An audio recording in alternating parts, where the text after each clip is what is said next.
Thank you so much, Lauren. So we are going to present the agenda. Today, we are going to cover the admissions requirement for direct entry programs, also postgraduate programs, for postgraduate entry, international applicants. We are also going to talk about Casper. And for those who has read the admissions requirements in our website and you don't have any of the prerequisites, we are also going to explain how you can fulfill the prerequisites and apply for admission.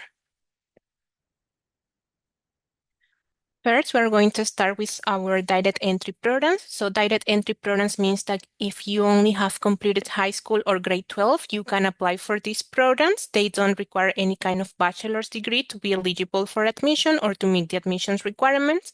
And we do have the medical laboratory science program, the respiratory therapy program, and the magnetic resonance imaging first discipline program. For the medical laboratory science, what we are looking for an overall 70% in your grade 12 or high school. That's what we do require. You also need to meet the prerequisite for this particular program. You can fulfill this with grade 12 college or university level. This is the only program that do accept college level courses to fulfill the prerequisites. And for this, you will need English, mathematics, chemistry, and biology. Biology could be grade 11 C or U level or grade 12. We do accept both. And the minimum percentage for each of the prerequisites must be 70%. And the medical laboratory science program doesn't require Casper, so you don't need to take Casper if you are only applying for this program. Next, we have the respiratory therapy program. For the respiratory therapy program, we are looking for a 75% overall minimum. And we are also looking for the prerequisites. In this case, the courses needs to be university level to fulfill the prerequisites for this program. So basically, we are looking for grade 12 university level, English, mathematics, biology, and chemistry. We are also looking for a grade 11 university level or grade 12 physics course.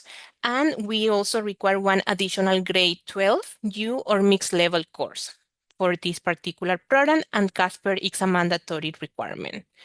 Also, if you have some kind of post-secondary education, you can also, some courses could be eligible to fulfill these prerequisites. However, if you have any question, I will advise you to email admissions@michener.ca, and we will let you know if one of your prerequisite courses from your post-secondary education can fulfill this requirement. It is important that for respiratory therapy, you need to submit all your documents for all the post-secondary education that you have attended if you have done so. And the Casper is mandatory for this program. Now we are going to cover the magnetic resonance imaging first discipline. So for this particular program, we do have 3 different options for admissions. So the option number 1 is high school. So you can apply with your high school diploma. And for this program, you require 85% overall minimum. And you also need to fulfill the prerequisites, which is also 85% or higher in grade 12 university level for English, mathematics, biology. And you also need 3 additional grade 12 university level courses. And Casper is required. And we do also accept pre-health science pathway. In this case, it's really important that if you are taking a pre-health science program, it has to be the pre-health science to advanced diploma and degrees. For this program, we don't accept the pre-health science to diplomas and certificates. So all the time, please make sure that you are declaring in your application the right program, and you need to make sure that the program that you are completing is the advanced diplomas, the pre-health science to advanced diplomas and degrees, because we always get a lot of misunderstanding with the pre-health science program. So it's mandatory that needs to be advanced diplomas and degree. And you need to complete that one with 75%. For the prerequisites, if you are doing a pre-health science pathway, then you don't have any prerequisites, and the Casper is required. And then the option 3 is 1 year of university studies. For that, you need to have an overall of 70% minimum. one semester or one term completion of the first year of university for biology and also mathematics, and the Casper is also required.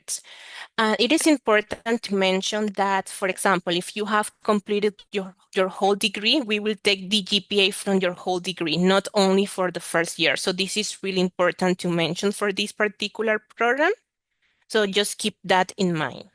And the other thing is that if you see that you qualify, like you have, let's say you have high school and you have the 85% and all the prerequisites, and you also have a pre-health science to advanced diplomas and degrees, and you also have 1 year or you have already completed university, you can submit all your documents so you can be considered in each of the options, and then we will assess and see which one is the higher and which one is better for you.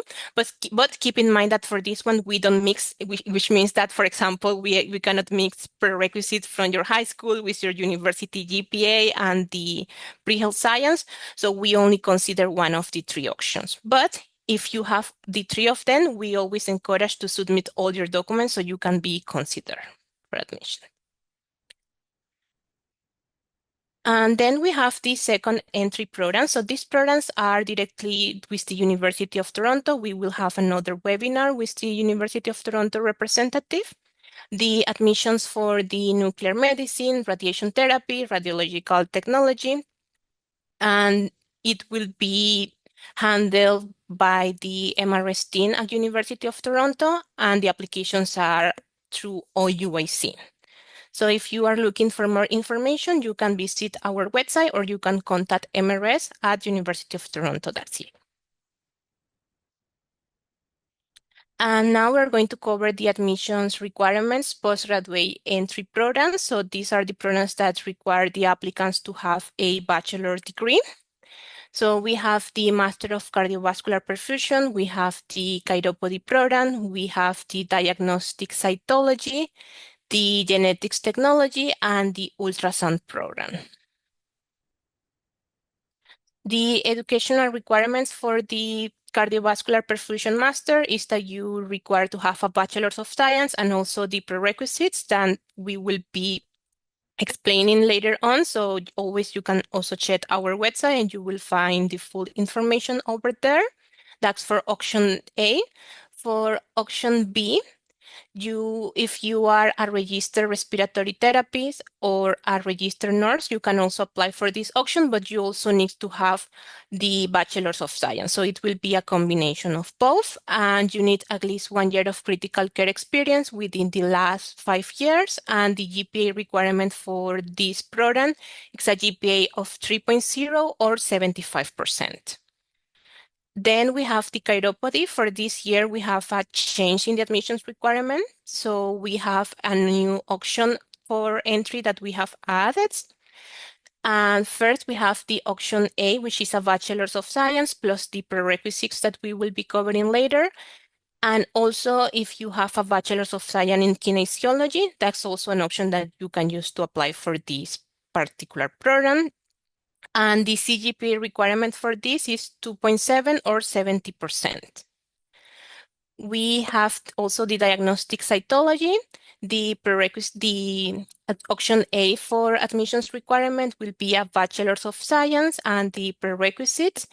We also have an option B, which is that if you're a certified medical laboratory technician and you have the degree and diploma, you can apply through option B. If you want more information, you can visit our website. And the CGPA requirement is 2.0 or 70%. We have also next, it's the genetics technology, the option A for requirements. It will be a Bachelor's of Science plus the prerequisites again. And then the option B is to be a certified medical laboratory technician, having the degree or the diploma, and submit all your documents. And then your CGPA will be 3.0 or 75%. And lastly, we have the ultrasound program. For the ultrasound program, the option A for admission will be a Bachelor of Science or a BA in Kinesiology.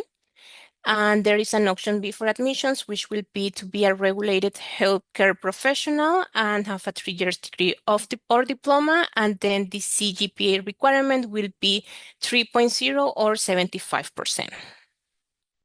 Next, we are going to present the course prerequisites. Hi everyone. I'll be talking about the course prerequisites for the cardiovascular perfusion program, the chiropody program, cytology, genetics, and the ultrasound program. We'll be starting with the cardiovascular perfusion program. For the cardiovascular perfusion program, we have 5 prerequisites. We have the algebra or calculus, and for that we need 0.5 credits, and it has to be at 70% or greater. This means that if you have a grade of 69% in your algebra or calculus course, it doesn't meet the requirement. And another thing to note about that is that a statistics course does not meet the requirements for the algebra or calculus. We also have the chemistry requirement, and we also need 0.5 credit for chemistry. We have specific requirements for the chemistry course, so we would encourage that you go on our website to check what the specific requirements are. We have the human anatomy. We also need 0.5 credits for that. We have the human physiology. We need 0.5 credits for that.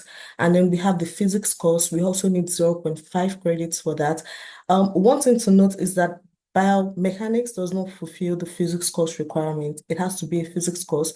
We have specific requirements for those as well. You can go up on our website to check them out. For the chiropody program, we have 2 prerequisite requirements. We have the human anatomy, which is 0.5 credits, and then we have human physiology, which is 1.0 credits. This means that it has to be 2 semester lengths. If you take a semester length course, it won't fulfill that requirement. One thing to note about the human anatomy and human physiology requirements is that if you take, say, human anatomy and human physiology 1, that's 0.5 credits. That means it doesn't fulfill both requirements. It would only fulfill 0.25 credit of human anatomy and 0.25 credit of human physiology. This means that if you're taking human anatomy and human physiology, it has to be human anatomy 1 and human anatomy and human physiology 1, and then human anatomy and human physiology 2. You need to take both, or you take different human anatomy and human physiology courses. For cytology, we also need 0.5 credit of human anatomy and 0.5 credit of human physiology. For genetics, we need 0.5 credit of human genetics and 0.5 credit of molecular genetics.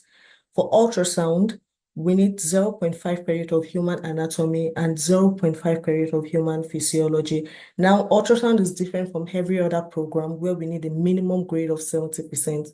For ultrasound, you need to have a minimum grade of 75% in each of the courses to be eligible. We get questions like, oh, I have 2 different human anatomy courses. I have maybe a 68% in one and a 67% in the other. Can you take both into consideration and take the average of both? No. The answer to that is no. You need to have human physiology 0.5 credit, just one course that has a minimum grade of 75% to fulfill that requirement. I'm going to be emphasizing on the credits again.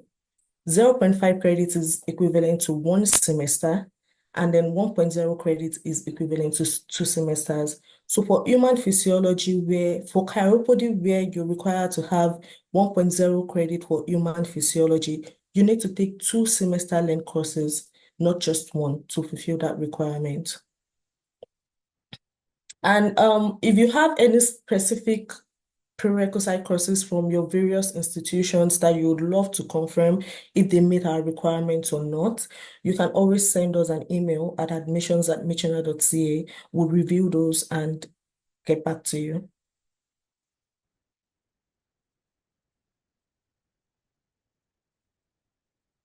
We have other admission requirements for the cardiovascular perfusion program and the genetics technology program, the chiropody program, and the ultrasound program. Would start with the cardiovascular perfusion. CASPA is a requirement for the cardiovascular perfusion program, and we also have the applicant experience checklist. This gives you more points. One thing to note is we have applicants that do not have any experience. You can as well You stand a chance at getting an offer of admission. Yeah, that's the right way to put it. But you are still required to submit the applicant experience checklist. Everyone that applies to the cardiovascular perfusion program is required to submit the applicant experience checklist. If you do not have any experience on the list, that's okay. We just need you to tick off the box that says you do not have any experience. Fill in your name and every other details and just submit it. But you need to remember that it is mandatory to submit it. The letter of intent, we also have the letter of recommendation. Those are also important documents that need to be submitted. If you don't submit any of these documents, you automatically become ineligible for the program. They are part of the admission requirements. You need to submit them to be eligible. We have the genetics technology program. It requires the CASPA. All these programs require the CASPA. If you don't complete the CASPA test, it disqualifies you. The CASPA is part of the admission requirement. And for genetics technology, we also have the applicant experience checklist. Just like the cardiovascular perfusion, it is a mandatory requirement. Even if you don't have any experiences on that checklist, it's okay. We just need you to tick off the box that says you don't have any experience and submit the checklist. Failure to submit the checklist makes you ineligible for the program. The chiropody program requires the CASPA test. It doesn't require an applicant experience checklist or any of the other requirements from cardiovascular perfusion. Same with ultrasound. It requires a CASPA test, but it doesn't require the applicant experience checklist. One thing to note for all of these programs, if you're applying through the option B for CVP, genetics technology, cytology, and ultrasound, is that you need to submit your license because the option B is for experienced applicants, which means you're a registered healthcare professional in Canada and you have the experience. So it is mandatory that you submit your license if you're applying through the option B. If you have any other questions about the other admission requirements, you can always send us an email and would gladly answer your questions.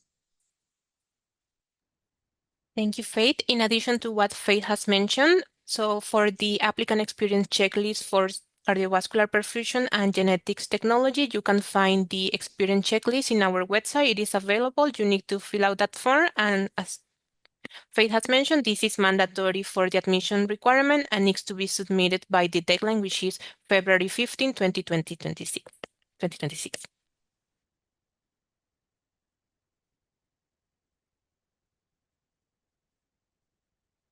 Hey, I'm going to talk to you all about internationally educated applicants and international applicants and what type of documents you'll need if you fall into one of those categories. So anyone who was educated outside of Canada is going to need to submit a credential assessment and an English language assessment.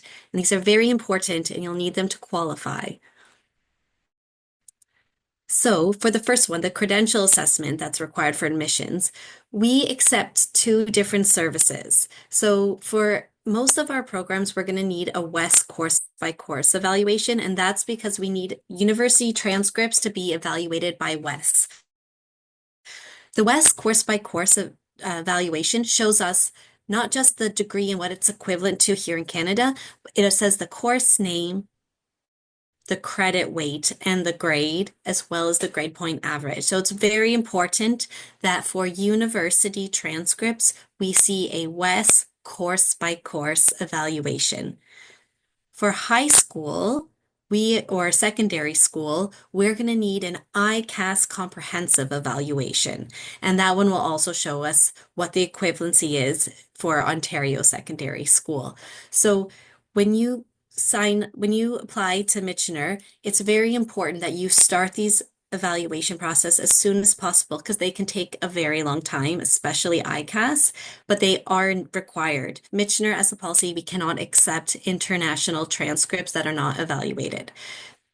The only exception to this is for university transcripts from the USA. So secondary school or high school transcripts from the USA still need that ICAS comprehensive evaluation, but if you went to university in the USA, you can submit an unevaluated transcript. However, like all transcripts, it has to come directly from the host institution and be sent to admissions at michener.ca or admissions the admissions department. If you're applying through any of our programs on OCAS, then it has to be sent directly to OCAS. Next slide. So we also require an English language proficiency requirement. So anyone who is educated outside of Canada must submit one of these. We accept a lot of different services. We have our own MILA, the Michener English Language Assessment, and that one you need a score of 8 in each band. Another one that you may be familiar with is IELTS.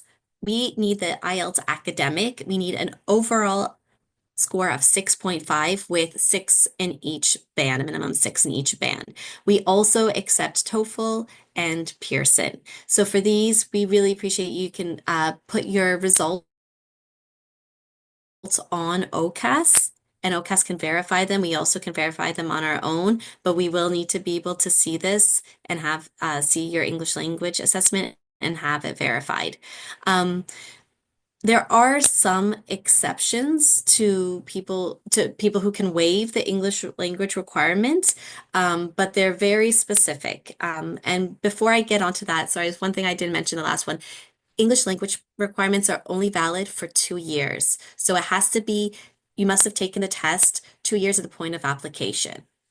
So they do expire. So if you've previously taken one, be sure to look at that date and to make sure that it's still valid. Thank you, Catherine. I can go to the next slide.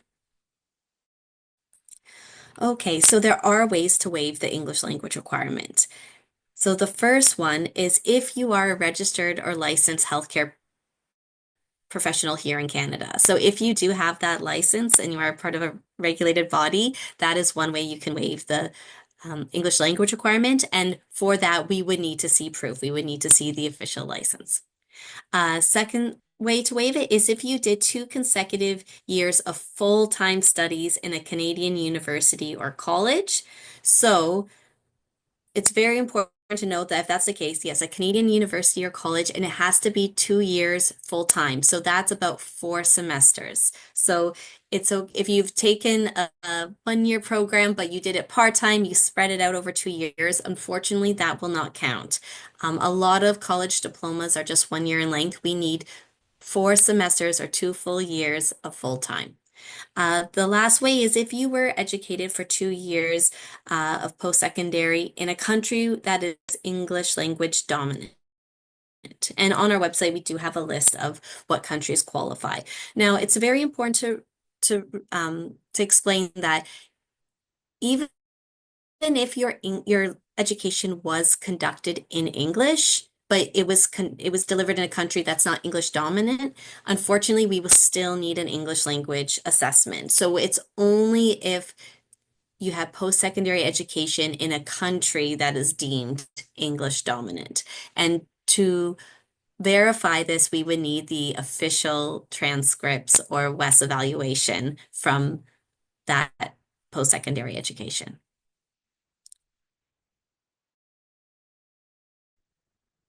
And much like what Faith said with the admission requirements, these are admission requirements. We do need them. If you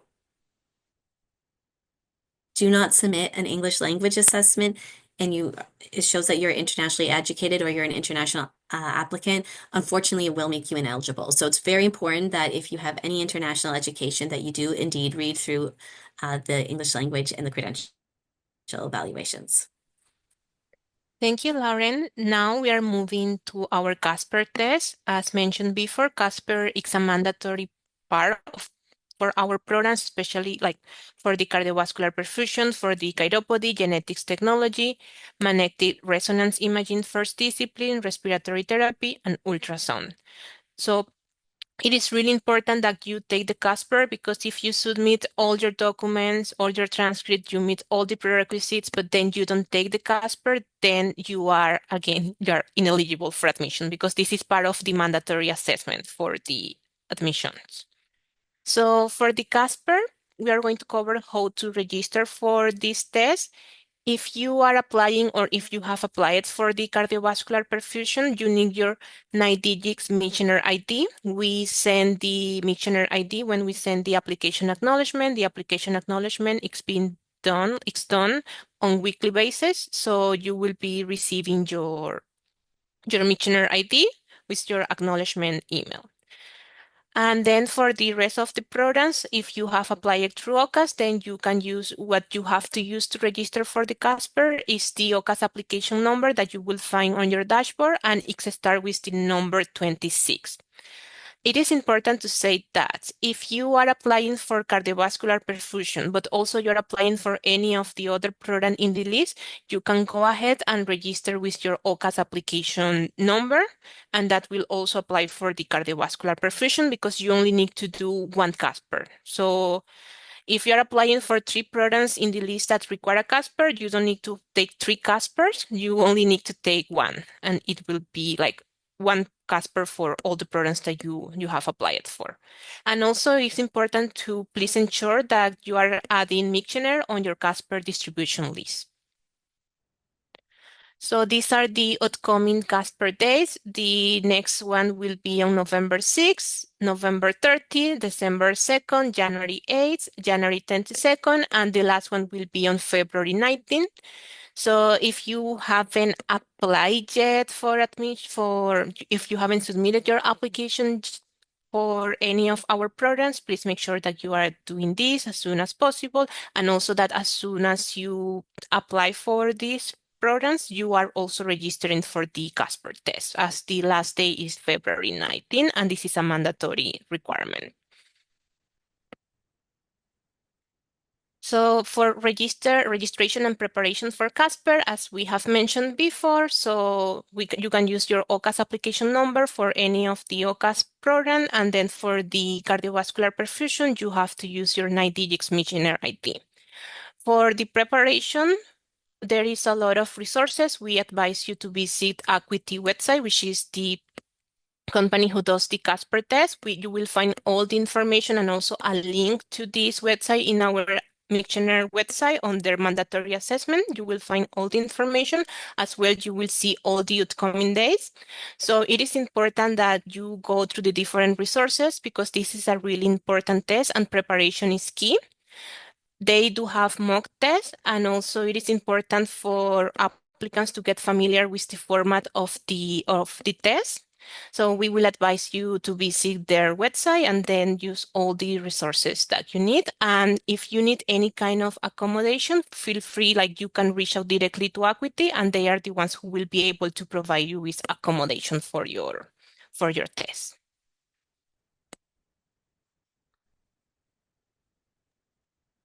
So we have applicants who are missing some of their prerequisites or who are in the process of completing, say, their degree or their prerequisite courses. So I'll first talk about applicants who are missing some of the prerequisites. For the direct entry programs, the prerequisites can be taken from institutions like TVO ILC or any accredited institutions. They can also be taken from accredited universities. For the medical laboratory science program, they can be taken from any accredited colleges. Same goes for the respiratory therapy program. The prerequisite courses can be taken from any accredited institutions like TVO ILC or any accredited colleges or any accredited universities. For MRI first discipline, they can be taken from accredited institutions like TVO ILC, but we need to note that college level courses cannot be used to fulfill the prerequisite requirements for the magnetic resonance imaging first discipline. So it's either high school or university, which means they can be taken from any accredited high school institutions or any accredited university. For our other post-secondary programs, all prerequisite courses must be taken from accredited universities. For some of those programs that requires human anatomy and human physiology, Michener's course AP 890, APC 890 will fulfill the requirement, so you can take that with the exemption of chiropody. APC 890 will not fulfill the requirements for human anatomy and human physiology for the chiropody program. For the genetics technology program, we have HGC 110 and MGC 110, which can be used to fulfill the human genetics and molecular genetics requirements. And When applicants have courses in progress, when they have some of their prerequisite courses in progress, we require them to send a proof of enrollment by the document submission deadline, which is the 15th of February 2026. Okay, so I'm trying to create a scenario where, so you are applying for medical laboratory science, and all your prerequisite courses are in progress. We cannot accept that. We need to see that at least 50% of your prerequisite courses have grades. We need grades to assess you. So if your transcript does not have any grades, or if your prerequisite courses does not have any grades, we do not have anything to assess you by. So we would encourage you to make sure that at the point of the document submission deadline, at least 50% of your prerequisites have been completed with grades. For those applying for magnetic resonance imaging first discipline through the second option, which is the pre-health science to advanced diplomas and degrees, we need to see a proof of completion of a minimum of 1 semester, and we need to see grades. So if you are registering to start your pre-health science by the winter intake, that will not meet up with the deadline. We need to see that you've completed a minimum of 1 semester. We need to see those grades to be able to assess you. And for those applying with say you're trying to complete a year of university education to meet the requirements for the direct entry programs, you also need to have completed a minimum of 1 semester with grades by the document submission deadline. I'm going to say it again, the deadline is February 15, 2026. We get people submitting their documents after that deadline, and we can't take that into consideration because all our applicants get equal consideration, and we expect everyone to submit their documents by the 15th of February 2025. For our post-secondary programs, if you're taking any of the prerequisite courses, or if you're in the process of completing your degree, we need to see a proof of enrollment to the prerequisite courses by the 15th of February. And if you're in the process of, say, completing your degree, we need to see an official transcript by the 15th of February. We get this a lot where applicants will request for their transcripts to be submitted at the end of the winter term. You can't request for your transcripts to be submitted at the end of the winter term. We need one for the end of the fall term. That is by the document submission deadline. If you request for your end of fall term transcript, it will come in before the 15th of February. And if for any reason you requested for your transcript and there's a delay, you need to reach out to admissions. You need to let us know with proof that you actually requested before the deadline. We need the proof of completion by the 15th of July 2026, and the proof of completion must be via official transcripts. We won't take screenshots for prerequisite courses. We won't take screenshots as proof of enrollment. It needs to be via official transcript. And for people applying to programs through OCAS, these documents need to be sent to OCAS. We download your documents from OCAS. Every document needs to go to OCAS. We won't be accepting any documents in the admissions email. All documents must go to OCAS. And for people applying to the cardiovascular perfusion program, those are the only set of documents, transcripts actually, that we'll be accepting through our admissions email, just for the cardiovascular perfusion program. If you're applying to any other programs, your transcripts and your official documents needs to go to OCAS. And I'm just going to emphasize on this again. When you're if you're in the process of completing your degree or your diploma, you need to request for your end of fall term transcript, not the end of the winter term. We get a lot of cases where people apply for their transcript to be sent at the end of the winter term. That way, we don't have anything to assess you by. We can't assess you if we don't get your transcript. So we need you to send your transcripts by the end of the fall term, and make sure that all transcripts come in before the document submission deadline of February 15, 2026. Thank you so much, Faith. I'm just going to go back again, and a reminder for the deadline. These deadlines are key. So submit of proof of registration will be February 15, and then course completion, the deadline will be July 15. So just keep in mind these two deadlines. Now we are going to open the floor for our questions and answer. If you have any question, please feel free to drop it in the chat or in the Q&A.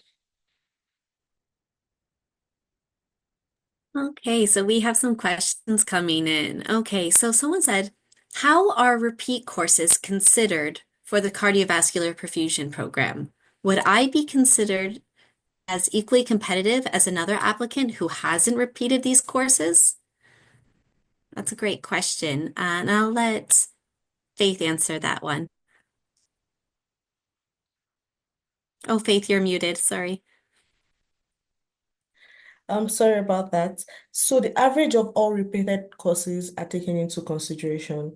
If, say, your human anatomy was attempted twice, we take the average of both attempts into consideration. If you attempted 3 times or more than, we take the averages into consideration. All applicants are given equal consideration, so we need to assess all applicants the same way.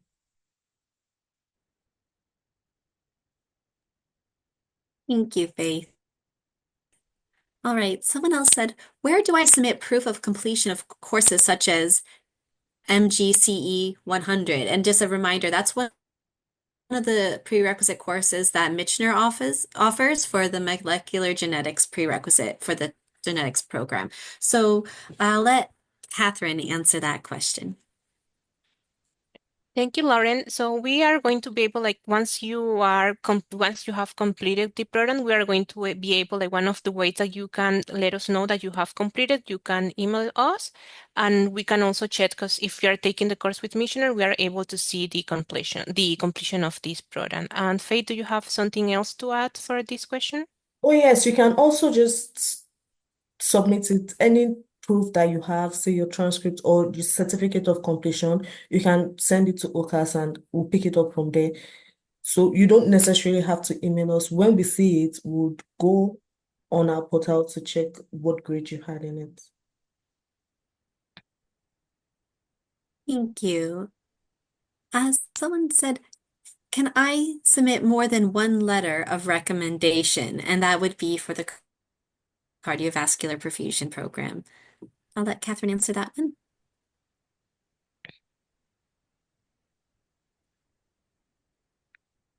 Sorry, And Lauren, can again, you? yeah, I'll repeat the question. So someone wanted to ask if they can submit more than one letter of recommendation for the cardiovascular perfusion program. And I will pass that question to Faith. Yes, so applicants are allowed to submit as much letter of recommendations as they want, but it is mandatory that you submit at least one. And also, if you tick off any experiences on the checklist, we need to see proof. Some of those experiences actually requires a reference letter or a proof of employment from HR or a reference letter from your supervisor. So it depends on what you tick off. For each of the experience you tick off on the applicant experience checklist, you need to provide the supporting documents. And like I said earlier, applicants can submit as much letter of recommendations as they want, but it is mandatory that you submit at least one letter of recommendation. Thank you, Faith. And we have another question considering the cardiovascular perfusion. Someone's asking about the applicant experience checklist. What kind of volunteer experience is considered hands-on patient care? And Faith, if you don't mind answering that one for us. For hands-on patient care experiences are times when you work directly with patients. We get situations where um applicants are like admin staffs where they log patient details and all of that. That is not considered hands-on. For you to say you have hands-on experience, you must have worked directly with patients, maybe administering treatments or any form of direct patient care. Yeah, I think that's the word. Direct patient care is what we would say is hands-on. Thank you. Okay, let's see what other questions we have here. So someone said for educational requirements, they said they didn't say which program, but they said option A and option B are both required. or either one is okay. So quite a few of our programs have an option A or an option B. Do you have to fulfill both or is one okay? And I can go ahead and answer that one. So yeah, so you would just have to fulfill the requirements under one option. So like I said, most of our programs do have multiple options of admission. Each option has its own supporting documents and minimum requirements. So yes, if you're applying to any of our programs that have multiple admission pathways, you just have to meet the admission requirements for one option.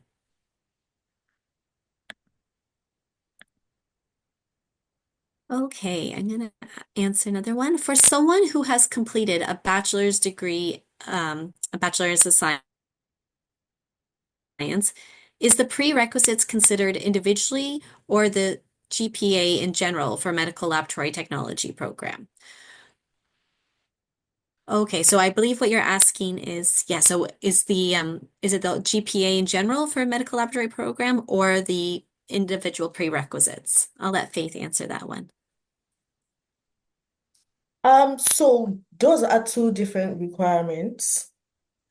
We would consider all courses you've taken through the course of your bachelor's degree while calculating your CGPA, and then we would also take into consideration the individual required prerequisite courses. So after calculating your CGPA, we'd go through your transcripts for a math course, for a biology course, for an English course, and for a chemistry course.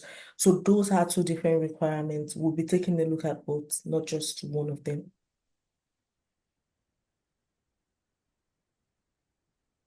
Thank you, Faith. Someone else just wanted kind of a refresher. What is the important steps for a person who is applying again? For example, this person was not selected. They were in the waiting list this previous year. So what are the important steps we can remind this attendee? Faith, did you want to answer to go over an overview of the important steps for applying? Yeah, so if you go on our website, you'd see a link that says admission steps. It gives you like an insight into what you're expected to do, right from applications down to your supporting documents and all of that. If you applied before and you were placed on the wait list, you need to submit another application before you can be considered again. And say if you applied last year, which is just a year ago, if you applied for the fall 2025 intake, we would have retained your supporting documents so you don't have to submit them again. The only time you have to submit them is if you upgraded some of your prerequisite courses or if you have new experiences that you need to add to your application.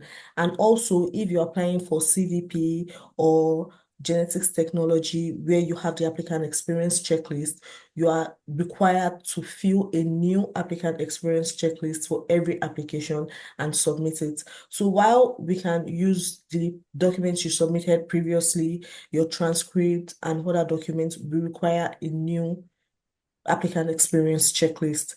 So what I just said, the summary of what I just said is if you applied in previous years, you need to submit another application. If your previous application has been more than a year, you need to submit new documents. But if you applied for the fall 2025 intake and you're applying for the fall 2026 intake again, you don't need to submit all your documents. We have your documents on file. We can use those, except your applicant experience checklist.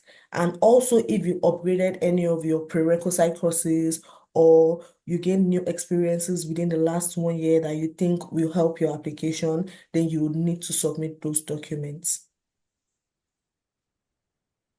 Thank you.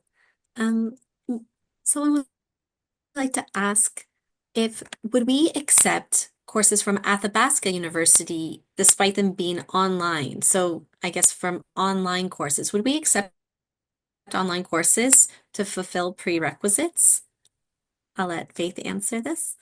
Yes, online courses are accepted. Particularly, we accept courses from Athabasca University. If you have any courses that you'd love to confirm if they meet our requirements or not, you can send us an email and we'll review that. If you also need suggestions for institutions where you can fulfill some of our prerequisite courses, you can also send us an email and we'll give you a list of institutions and the prerequisite courses that would fulfill our requirements. Oh, all right. Someone was asking for the cardiovascular perfusion program, the letter of recommendation, should that come from an employer or observed experience? So that question, I'm assuming they're asking if this should come from any employer or someone who's observed your experience. I'll let Faith answer that one. So we usually require, there's one that is required from, say your supervisor at work or someone that has worked closely with you that can tell us exactly how you work. Some people submit letters from their supervisors, their project supervisors, or their professors back when they were studying.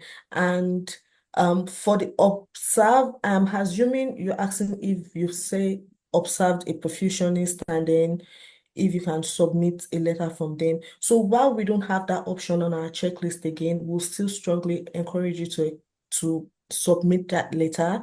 It wouldn't change anything. And you can also include it in your letter of intent, mentioning that you observed a perfusionist and maybe just talk about what you gained, what your experience was, and how that has helped your decision to study cardiovascular perfusion. So your letter of recommendation can be from anybody basically. It can be from the human resource department, it can be from your employer, it can be from your direct supervisor at work or your supervisors back when you were studying your Bachelor of Science. It can be from anyone really.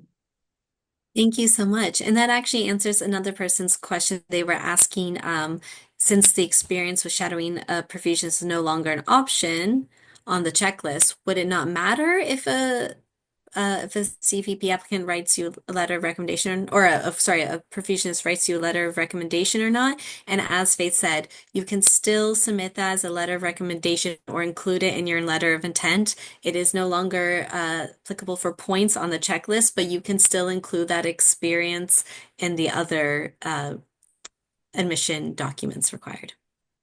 Okay. So someone said, I want to do a PhD and I did my master's in biotechnology, a bachelor's in microbiology from India, and I'm a medical lab technician here. What is a way for me to go ahead and apply for a PhD? That's a great question. Unfortunately, Michener does not offer any PhD programs. So most of the full-time programs we discussed here today are advanced diplomas. We just have one program that is a Master of Science program, and that is our cardiovascular perfusion. But we do encourage you to look on the website to, look through all our different programs. They're fantastic programs, and what makes Michener special is that all of our full-time programs lead to licensure. They all include clinical placements and they all lead to being a licensed healthcare professional in Canada. So yes, so we don't have a PhD program, but we have lots of fantastic advanced diplomas and of course our Master of Science in Cardiovascular Perfusion. Okay, so someone's curious, how heavily is the Casper weighed for cardiovascular perfusion? So we have most of our programs, the Casper is half and half. So half Casper, half academic achievement. But for the cardiovascular perfusion program and for the genetics technology program, that is a little bit different. Are you able to answer that one, Faith? Do you know the breakdown of what the Oh, different admission for the Casper tests versus the applicant experience versus the academic experience? oh yes, so Casper carries 40% weight. The academic educational requirements, that your BSc and your prerequisite courses carries 40%, and your applicant experience checklist carries 20%. Thank you, Faith. Someone wants to know, is there any benefits to applying before the application deadline? is admissions on a rolling basis. So first of all, we all have to apply before the deadline. If you apply too late, it will be closed. But for how early before the application deadline, no, there is no competitive advantage to applying early, just as long as you apply before that deadline. The only exception to that is that for international applicants, now, not just internationally educated, but international. So someone who does not have citizenship, PR, or protected person status. In that case, you would need a study permit, and that can take a long time. So we highly encourage international applicants to apply and submit their documents as early as possible, as early as November. But for all domestic students, and that includes persons with citizenship, permanent residency, or protected persons, then you can, as long as you have your application in before the deadline, then you're given equal consideration. All right. So some people are curious about our admissions statistics. They're asking how many people have been accepted for different intakes. As a policy, Michener doesn't really publish our admissions statistics. Every year it's a different applicant pool, so how competitive program really depends on who's applying. We have a really strong reputation in the region, and for that reason, we have a lot of fantastic qualified applicants. We can say that we have multiple qualified applicants per seat available. So unfortunately, meeting the admission requirements doesn't guarantee you a seat, but we do encourage anyone who does meet our admission requirements to apply. Okay, let's see. We answered some of these that were in the chat. There's quite a lot in the chat. There's also, yeah, so some people are asking in the Q&A, and some people are also asking in the chat. Unfortunately, I haven't been able to keep up with the chat, only the Q&A. I hope I can try to get to that here. Someone said, for the genetics technology program, are the course outlines for the prerequisites required in the admission document? That's a great question. So you do not need to submit the course outlines unless you may want to submit it ahead of time to get it confirmed if it does indeed fulfill the molecular genetics or the human genetics. In that case, you would be submitting it by email, not along with your application, but just to the admissions team at admissions@michener.ca. And that's to confirm that, yes, this indeed does satisfy the admission requirements.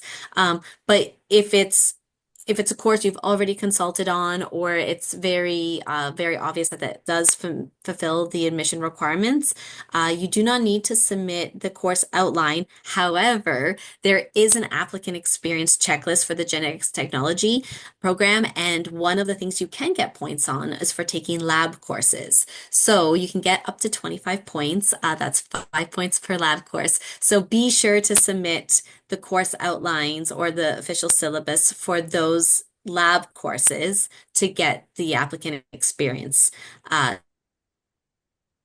points. So that goes for anything with the applicant experience checklist for either the genetics technology or the cardiovascular perfusion. Anything you check off, you're going to need to include a document to verify that. So anything, if you say you have some post graduate experience, we'll need to see official transcripts. If you have certain volunteer experience, we'll need a letter of reference. And for getting the points for the lab courses, of course, we would need to see the official lab, the course outlines to verify that. I'm answering some of the questions in the in the webinar chat. So Oh, thank you, Catherine. Okay, for the live Q&A, we have a couple more. So one was for the cardiovascular perfusion, what's the evaluation weight between CGPA and Casper grade? And that one Faith was kind enough to go through. Another question says, have there been any accepted applicants with a score of 0 on the cardiovascular perfusion applicant experience checklist? Faith, did you want to answer that one? Has anyone who has applied to cardiovascular perfusion ever been gained admission without having any points on the checklist?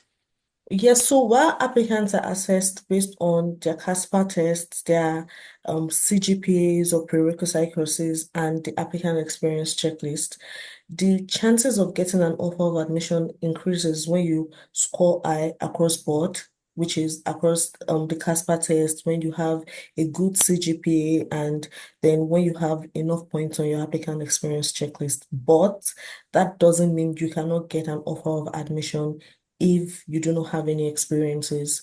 So having a very high CASPA score and a very good CGPA, like a very, very good CGPA, can get you an offer of admission. However, it is mandatory that you submit the applicant experience checklist. If you have a good score in your CASPA test and then you have a very good CGPA, but you do not submit your applicant experience checklist, that automatically disqualifies you.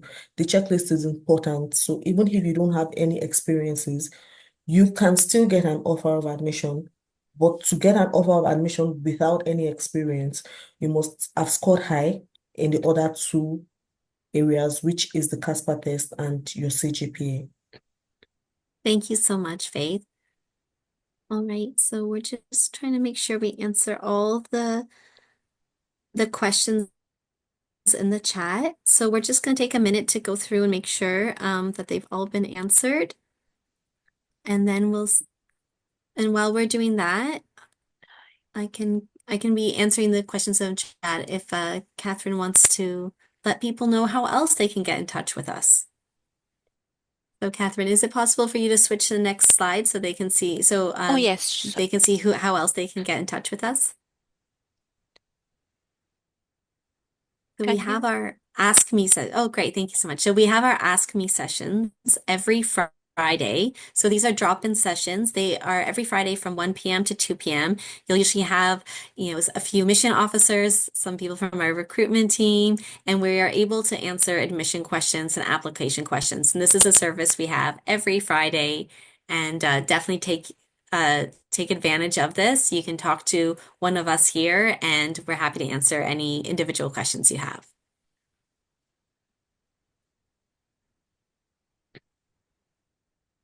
In the next slide. Okay, so these are our upcoming information sessions. We are having different information sessions for different programs. So if you are interested in applying in any specific program and you would like to get more information, these are the upcoming sessions. You can register in our website. We have in the event site, you will find all the information sessions. You can click in register and you will be registering for the webinars. So just visit our website. In the event site, you will find the link to register to these events. And then we are having the Michener open house, and I will pass over Cherry to share more information about our open house. Thanks, Catherine, and thank you, admissions team. So we have a lot of different webinars that's upcoming. This is the first one that we just talked about the admission requirements.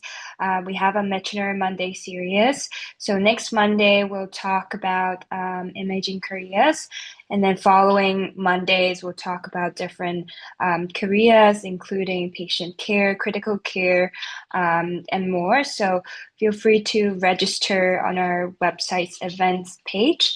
We also have an open house on November 22nd, which is a Saturday. It starts from 10 all the way until 2 p.m. You'll be able to talk with our faculty members, our alumni, and even tour around the campus. So feel free to check out our website and register for the event as well. And we look forward to seeing you there. Does anyone have any other questions before we end the session?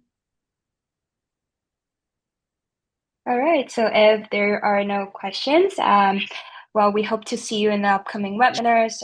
It's by program, and we also hope to see you in our open house. If you have any other questions, feel free to email us at admissions@michener.ca. And we also, as mentioned, have our Ask Me session every Friday from 1 to 2. Feel free to drop in to ask any questions and chat with our team. Thank you so much, everyone, and thanks for attending. Thank you. We'll be keeping here and finishing answering the questions. So if you have dropped any question in the chat, just stay and we are answering your questions. Thank you so much and have a good night.